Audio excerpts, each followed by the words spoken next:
मृत्यु के पश्चात प्राणी को धर्मराज के दरबार में ले जाया जाता है।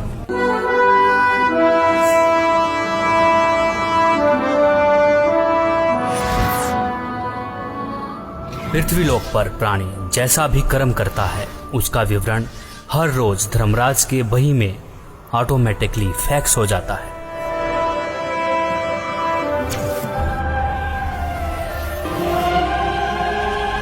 जहां धर्मराज हर प्राणी का लेखा जोखा करते हैं। इसीलिए धर्मराज को 21 ब्रह्मांड का न्यायाधीश भी कहा जाता है। जीवात्मा को पेश किया जाए।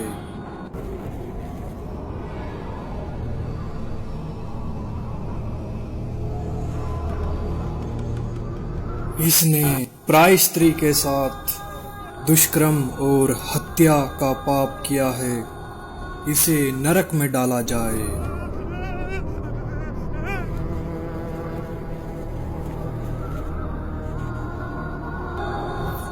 जो भ्रष्टाचार, चोरी, मदिरापान, नशा आदि करते थे,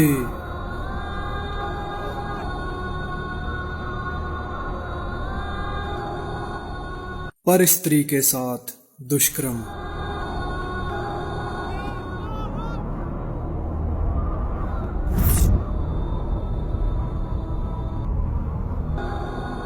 पर पुरुष के साथ नाजायज संबंध और धोखाधड़ी।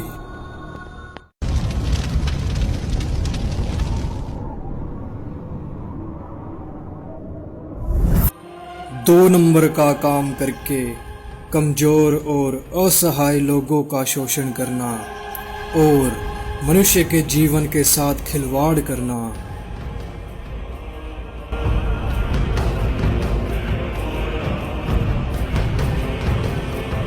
शास्त्र अनुकूल भक्ति न करके शास्त्र के विरुद्ध भक्ति करते रहे। कोई तत्वदर्शी संत को गुरु न बनाया।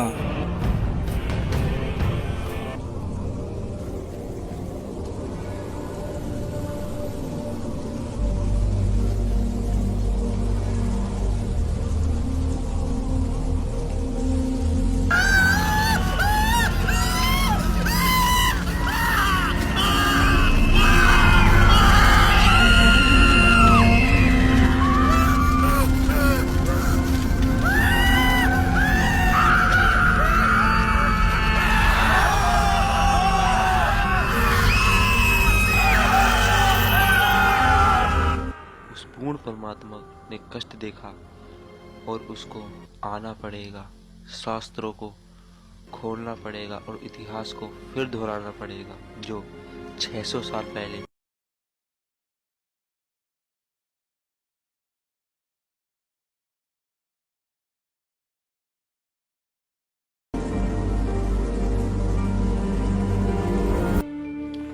सबकी मदद करने वाला, सतभक्ति की सही राह बताने वाला,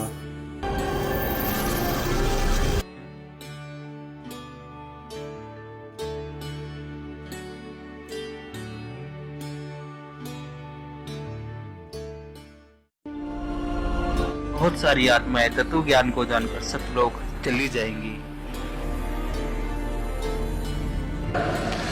तेरे कोटी में झांकी सुरता तो हे पति बुलावे है, इस मोह ममता के जाल में तने काल फसावे है।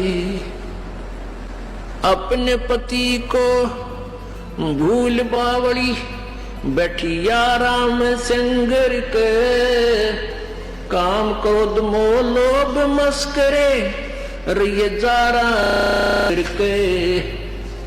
अपने पति को भूल बावली बैठी आराम संगर के, काम क्रोध मोह लोभ मस्करे रहिए जारा ते डर के। मात पिता संतान संपत्ति में तू तो उलझ गई घर के, मिलना चाहे पति अपने ते बांधे कफन सिर के। उस पूर्ण परमात्मा की भक्ति करने के पश्चात यह आत्मा उस जगह चली जाएगी जहाँ की हर वस्तु कभी खराब नहीं हो सकती और वहाँ पर हमेशा कभी बुढ़ापा कभी नहीं आता, हमेशा युवा शरीर रहता है।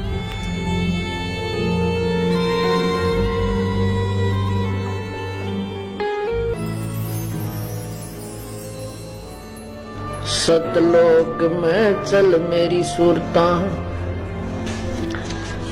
हिम्मत ना लावे देरी, सच कहूं ना झूठ रती बरी, बात मान ले मेरी। सतलोक में चल मेरी सुरता, हिम्मत ना लावे देरी, सच कहूं ना झूठ रती बरी, तू बात मान ले मेरी। कहते मन मान सरोवर नाण रे, जल के जंतु रे जल माही, आठों बखत बिहान रे, आठों बखत बिहान रे। मन मान सरोवर नाण रे, जल के जंतु रे जल माही, आठों बखत बिहान रे। कि भाई मन नोक है मान सरोवर नहाया करे। ऊपर जो सरोवर है सतलोक की तरफ चलते हैं ना, इस मृत मंडल में भी 21 ब्रह्मांड के अंदर भी मान सरोवर है, इनसे ऊपर सतलोक में भी मान सरोवर है। कहते हैं मन मान सरोवर नाण रे, जल के जंतु रे जल माही, आठों।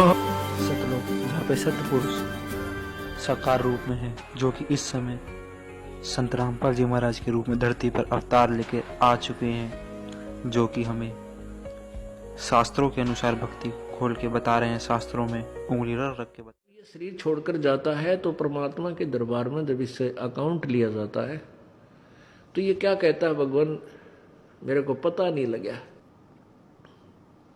मुझे ज्ञान नहीं हुआ कि मुझे क्या करना चाहिए था, भक्ति करनी चाहिए थी या नहीं थी। तो परमात्मा उलाहने में नहीं रहते, परमात्मा ये भी कसर नहीं छोड़ते। प्रत्येक गांव में, प्रत्येक नगर में, पूरी पृथ्वी पर कोई भी प्राणी ऐसा नहीं जो इस बात से अपरिचित हो भगवान की भक्ति करनी चाहिए, परमात्मा ने याद करो। यानी किसी ना किसी के मुख से उसने अवश्य कहवाया वे भगवान की भक्ति करनी चाहिए, परमात्मा ने याद करवाई। कोई गलती करता है, पाप कर रहा है, भाई भगवान से डर, मालिक ने याद करे। यानी इस तरह की प्रेरणा प्रत्येक प्राणी तक मालिक ने पहुंचा रखी होती है।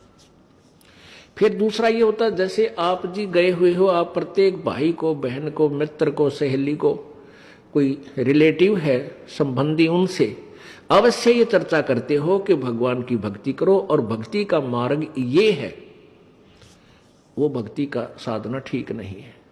तो भले ही वो नहीं मान रहे हैं तो उनका दुर्भाग्य है। जब वो सच्चे दरबार में जाकर खड़े होंगे उनका कोई पुण्य उनके साथ होगा नहीं, क्योंकि भक्ति शास्त्र विरुद्ध है। गीता जी अध्याय नंबर 16 के श्लोक नंबर 23 में कहा कि अर्जुन, शास्त्र विधि को त्याग कर जो मनमाना आचरण करते हैं, मनमाने आचरण का अर्थ है जो अपनी मर्जी से लोक वेद के आधार पर, सुनी सुनाई कथाओं के आधार पर, ज्ञान के आधार से पूजाएं करते हैं, वो मनमाना आचरण कहलाता है, जो वेदों और गीता में वर्णित नहीं है। जो शास्त्र विधि को त्याग कर मनमाना आचरण करते हैं उनकी ना तो कोई सिद्धि होती है, ना उनकी गति होती है, ना कोई सुख होता है, यूजलेस। तो जो साधना आप कर रहे थे वो तो उनके पास साथ भक्ति धन हुआ नहीं और पापों की गठड़ी बंध गई पूरी। पाप बहुत इकट्ठे कर लिए, क्योंकि पाप तो दिन में बिना गिनती के होते हैं और पुण्य करने के लिए विशेष व्यवस्था करनी पड़ती है, गुरु बनाना पड़े।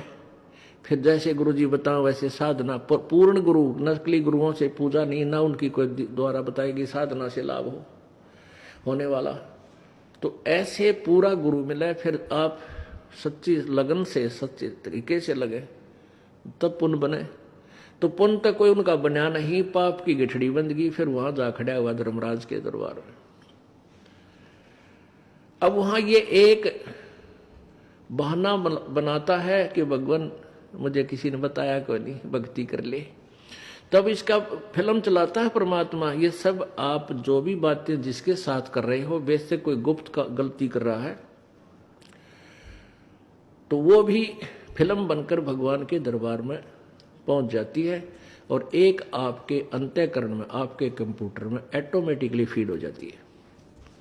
तो जब ये वहां खड़ा होकर ये झूठ बोलता है, बहाना बनाता है, तो परमात्मा इसके कंप्यूटर से जो वहां भगवान के दरबार में इसके नंबर का है ऑन कर देता है कि ले देख, ये भक्त तुझे क्या कह रहा है, ये बहन तुझे क्या कह रही है कि भक्ति कर ले, तू क्या कह रहा है, फिर देखेंगे किसने देखा है। ईब के भक्ति करने का टाइम से बुढ़ा होकर भक्ति करूंगा, और भक्ति तने करी नहीं, बकवाद करता रहा। फिर ये कैसे कह रहा है कि मेरे को किसी ने बताया नहीं, फिर ये यूं कर ले है नीची गर्दन। भगवान गलती बन गई बन गदा। अब गलती की सजा दूं मैं, मेरे पास और कोई विकल्प नहीं, जैसी तू करेगा वैसा फल दे दूंगा। तेरा पुण्य होता तो स्वर्ग भेज दूं, हो देवता बना दूं, पुण्य नहीं है तो बन गदा। फिर ये कहता माफ करो भगवान, माफ करो परमात्मा। फिर धर्मराज कहता है जब तुझे मनुष्य शरीर कभी प्राप्त हो तब तू भक्ति करना भाई, अब कुछ नहीं बना, जाइए।